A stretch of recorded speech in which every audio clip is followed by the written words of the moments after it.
Newstalk is coming up right here, and tax expert Joanne Golden from Dermody Burke & Brown is here in the studio live, here to take your questions. The phone lines are open. Any tax-related questions, give us a call.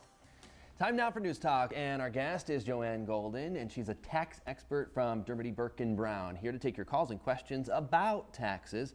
It is that time of year, and before we take your calls, I know we have some people waiting, so hold on. Something's a little bit different this year, and one is the deadline has been pushed back, right? Right, to April 18th because of a holiday in Washington, D.C. Okay, and normally it's the 15th, right? That's right, and New York has also joined in, and New York's deadline is also April 18th. So that makes it a lot easier, so it's the same day. Okay, it's the same day for both. All right. The other thing you're going to want to be aware of is that people who are itemizing generally will not be able to, if you're expecting a refund, get your refund back until after mid-February, because with all of these changes and the length of time it took them to pass the new law. It kept being pushed back. Right. It was in late December, I think, when they finally did pass all those new laws. The IRS has to reprogram their computer system. Yeah. Okay, so that's just a delay there. Okay. That's something to keep in mind. And those are people that maybe are teachers, for example, right? That's another thing that's going to delay it, is the $250 deduction for teacher expenses. Okay. So those are the kinds of things that you have to watch out for. But it's just going to delay your refund, is what it's going to do. All right. You're live on the air. What is your question? My question is federal disability annuity income taxable in New York State? That is a really good question, because sometimes disability income is taxable and sometimes it's not. So it's going to depend on what drives how you got it. And it's not a question that I could really answer right here and now. So in general, disability income is taxable.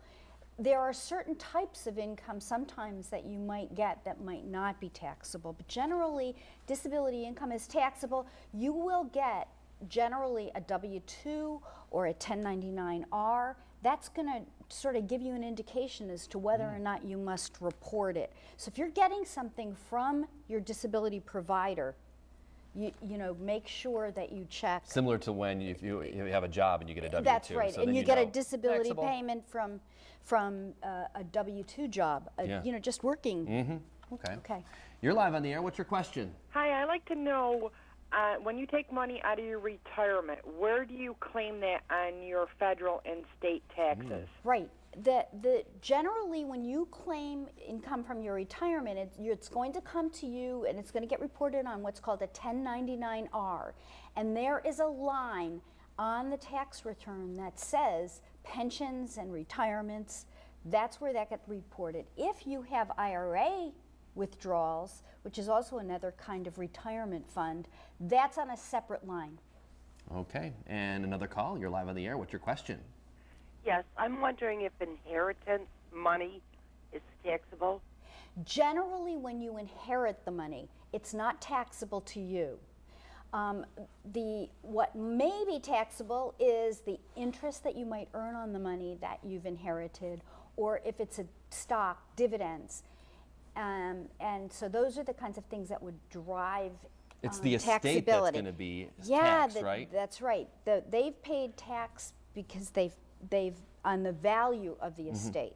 So, but generally when the money comes to you, it's not taxable to you as income, just what it earns. Okay.